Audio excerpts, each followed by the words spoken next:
Welcome everybody to the first ever UFC event for the Fellas Sportscast. Even though we're gonna treat this more like a show-ish, I'm joined by Zach. We will do this. We'll hopefully upload it every Friday before the fights. We'll do it like during the weigh-ins, and we can also post if they make weight or not. And the event coming up this weekend is between Max Holloway and Arnold Allen. But first, we're gonna talk about the previous card and how Jorge Masvidal retires and Gilbert Burns beats him in a unanimous decision. Even though, or no, it was split decision because a judge gave Masvidal a round. What are your thoughts on that fight, Zach? What do you think? It was a very good fight, but I felt like Jorge was kind of more of a defensive fighter. He didn't really look like his offensive usual self, so Gilbert Burns was definitely landing the heavier shots, and I'm glad if it was only a 3-round, because if it went 5 rounds, I couldn't see how Masvidal winning at all. I feel like Gilbert could have done more with grappling, but in the post-press, he did say how Masvidal felt slippery and how he accused him of putting lotion on. I don't know. Do you think that's a thing? Because, like, some fighters, I don't doubt if they do it, but is that really cheating, though? I don't... Well, it really was a thing back then. It was very popular. They did a lot of people, like, especially with their legs, because, they like to go down and get, like, good takedowns. And, like, once someone gets a leg, it's kind of hard to get out, so... It was definitely one of the cheating tactics, but I think the UFC is very well known and well educated to maybe check whether they're lubed or like even on steroids. I think the UFC is doing a great job on that. Yeah, and some of the fight stats from that fight, I don't know how they would have given Masvidal a round, considering he only landed 35% of his headshots, 20% of his body shots, but he did land 43% from the leg. But Gilbert did land 80% to the head, 7% to the body, and 11% to the leg. And round 2, I mean, Masvidal did have more strikes landed, so I can kind of see that. Or no, sorry, Gilbert had more strikes landed. First round, I can kind of see how you can make an argument for Masvidal, because he did land 2 more strikes, but I feel like Gilbert had more control. I do feel that the judges are more specific of the fight. Because, I mean, usually you could just go around seeing a guy get his head knocked off and, like, you think he easily won. But I feel like these judges definitely look at every detail. I mean, and some have been very bad. Like, don't get me wrong. Like the Volkanovski, Makhachev, kind of. Yeah. Leon Edwards, Kamaru Usman. Robberies. Johnny Hendricks, George St. Pierre, one of the biggest robberies. But I do think that they do inspect every detail of the fight, and that's kind of how they grade it, kind of. So like maybe like a takedown isn't as big as like a heavy shot, so even though they're just as important in the fight. Yeah, and Gilbert winning, I mean, he beat the ranked 12 fighter, then he beat the 11th ranked fighter. What do you think is next for Gilbert Burns? Do you think he actually deserves a title shot because he demanded he is the backup and he wants a title shot, or he's walking out? Do you think Gilbert should have like I don't know. I don't think Gilbert should have a title shot again. I feel like he should fight another top contender. He almost beat Hamzat. He was really close. That was a good fight. But I feel like Gilbert Burns should be another like top 5 ranked fighter and then get a title shot. I'm fine with him being a backup because backup isn't the actual, shot unless the fighter gets injured or pulls out or something happens. The Habib Ferguson card happened. Ferguson pulled out due to injury, and then it was Max Holloway that pulled in. Yep. To try to get the double champ status, and then he was medically unforfeit, even though he was going up a weight that was 10 pounds, so the cut wasn't as bad. And then dude, and Ally Quinta or whatever the ranked 11th fighter went in there against Habib, got mauled, but shit's happened. Shit has happened. Yeah, that's true. But the fact that Dana was like, I'm gonna give Jorge a title shot if he wins this fight, I felt like that was kind of made no sense. Because Jorge hasn't really looked very good. He got destroyed against Usman, and Leon Edwards looked really good against, and Covington. Oh, yeah. And Leon Edwards looked really good against Kamaru Usman when he won about a month ago. So. Austin versus Alex Pereira. A very quick night for the man at Asana. Actually, easily KO'd Alex Pereira in the second round. It was the same shot he actually landed in the first round, but instead of having like 0 more seconds, he actually had a like a He was able first to round land that finish. last left hook, get him What down, I've and just start. he's actually landed that shot. I think every time they fought, and I think that's the first time he's actually finished. And then, you know, just arrowing him right through the chest. Yep. And then his Pereira's kid. That was He's hilarious. 15 now. I think he was like maybe like 10 or some shit back then. Emoted Adesanya getting knocked out, copied him, and then Adesanya pointed, and then yeah, did the same thing. He people are kind of mad about that, which I don't understand because they're I like, think it's good entertainment. I'm fine with it. I mean, obviously because I'm an Adesanya fan, but you know, I mean, I guess it is kind of messed up in a sense that like you're a 15-year-old and you're watching your dad get like fucking dropped to the ground and you're just yeah, kind of but sitting there crying. Adesanya's family watched him get knocked down to the ground, and the That's kid true. did that. So to be And fair, Pereira did like stand right in his face after.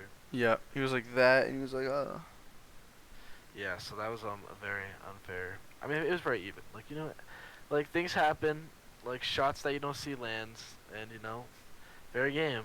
Adesanya was the better man tonight. I think Pereira will be moving up to 205. If I I'm not think so, mistaken. and that's what I was gonna talk about as well. Pereira versus Adesanya. I think that Adesanya said that rivalry is done, and plus Dana even said he thinks Pereira's gonna move up. Some people are upset because they want to see a trilogy, but we've already seen them fight so many times in the other events, and honestly, this was probably going to be the last fight, either with Adesanya losing or winning, because it would have closed out the 2-0, and Adesanya winning finished, the story he had with him. So I think what's next for Pereira is to go challenge, if Jamal Hill is still the champion, which he will destroy Jamal Hill, because Jamal Hill is not a bad fighter, but he is not a champion.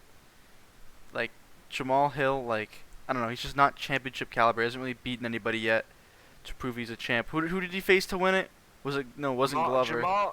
Jamal Hill did face his Alex Pereira's friend and guy who was in his corner, Glover Teixeira. Yeah, He did beat him. yeah, that's what I was thinking. Yep. Because that was when Jiri had to get a retirement break or something. He had a Had to really bad relinquish the shoulder title. injury. Yep, he was injured, so he had to relinquish the title, which is very very important business wise, I guess, towards Dana White because people had like a lot of trouble like relinquishing the titles, even though like they think they're just like Dominic Cruz had some trouble like trying to get rid of the title, but Jiri was very considerate and actually just relinquished the title, which could keep the UFC running. So good for him. I think he deserves that title shot again before Pereira does, though. But that being said, like, Pereira has already proven himself to be a champion, even though he did beat Israel Adesanya and he kind of handed that championship fight to him. I still think if he moves up to 205, he can fight Jamal Hill, but if he doesn't, it'll probably be Yuri. But Yuri returns. I don't think Yuri returns very soon, does he? I think it is. I don't. It's. It might be soon. I have no idea. Well, if Yuri does return, it'll be them. But the if fight's Yuri definitely been can't going on. return, it's gonna be Jamal Hill versus Pereira. Pereira. I don't know how to say his name. Pereira. I'll just say Pereira. And Yeah, Pereira. Yeah. I feel like Alex Pereira is gonna win that knockout in like the second round, cause he's let's face it, he is a fucking He hits huge hard. guy, and he hits so hard. And Yeah. Joe Rogan was talking about it before the fight when he was marching in, and he talked about how he stands next to him. Joe Rogan weighs more than Alex Pereira does when he fights. Yeah. That is crazy. And Alex Pereira is like way taller. And if he goes to lightweight, I think he'll thrive more because that's like his natural weight, and it's a weight bully or anything. He'll just be there, naturally. So Yeah, I agree. I do think he will easily dominate light heavyweight. It's the pressing, cutting a lot of weight like that, and then trying to gain it back. Your body does not strain that for a long time, so I think him going 205, it's a big jump, but I think he could walk around at a heavier weight and be stronger and faster. no. But speaking of weight, I guess going to a what is it, featherweight contest between Max Holloway and what is his name, Arnold Allen. Arnold Yeah, Allen. Arnold Allen. He's 19-1. Holloway's 23-7. Who do you got winning this? Because I have Max Holloway winning this fight. You know, Holloway looked really good. Just came off a loss though to the number 2 pound for pound in Volkanovski, but he also was able to defeat Yair Rodriguez, who's actually The the interim interim champ. champion right now. He was able to beat him. It was a pretty tight fight, but It was unanimous decision, yeah. Yeah, it was a tough fight.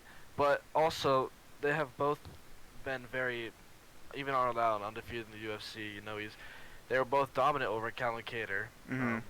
Arnold Allen's past opponent. But I think I want to say Max Holloway, the Bless Express is still going around one more time, trying to get another title shot, because he's been, face it, he's only been a shot. Like they only had 3 fights, right? I mean, I think the third fight kind of sealed the deal, but I think Holloway wants to not end on that and maybe end on another title run. But that's what I think, Max Holloway. I want to say it's gonna go to a unanimous, because I don't I see don't think anyone it'll be here getting knocked out. stopped. Yeah, I think it's gonna go to a decision, and I think Holloway's gonna win it. And has Arnold Allen had a no? Arnold Allen has never made it past the 3rd round yet, because he has had Yeah, round 3 he's gonna be fights. tested. Yep, he's gonna be tested. The farthest he's gone is round 3, and it's been the full fight, and he hasn't lost. Sorry, and he hasn't lost a single fight in the UFC yet. But I believe Max Holloway is the real deal as the former featherweight champion. And him getting mauled by Volkanovski does not show that Holloway sucks. It shows that Volkanovski's just on a different level. So He is. I feel like Max Holloway has the upper hand due to experience. He's been a champion. He has really good power. He's one of the best strikers in UFC featherweight history, if not the best. Because, that Calvin Kattar thing where he was like, I'm the best boxer in UFC, baby. And he hit That was him. mauling. And that was disgusting. And, yeah, Calvin Kattar's like an okay-ish fighter. He's pretty good, but he's not championship level. Just like Jorge Masvidal. But, I feel like Max Holloway is just better than Arnold Allen, and he'll get it done in 5 rounds. And Arnold Allen might gas out because we don't know what his gas tank is. We've only seen him in 3 rounds. If he goes 4 rounds, good for him. But I can only see him going like a max of 4.5 rounds. Yeah, I do think that it will be a. I think Arnold Allen can't go the distance. You know, those UFC guys are top trained, but if it doesn't, I could see Holloway knocking him out in the 3rd. Yep. That's what I see. Because he'll get gassed out and he'll start wailing punches, and Max Yeah. Holloway's just gonna catch yeah. him, and he's gonna fall. Thank you for stopping on the podcast, guys. Again, Nick, thank you for hosting, and I'm Zach. Nice to meet y'all. Hopefully, we'll be doing these usually on Thursday before UFC pay-per-views, so we can catch the weigh-ins before. Also on Friday, we'll do some short clips of that on our story. Please like and follow. Thank you, guys. See you later.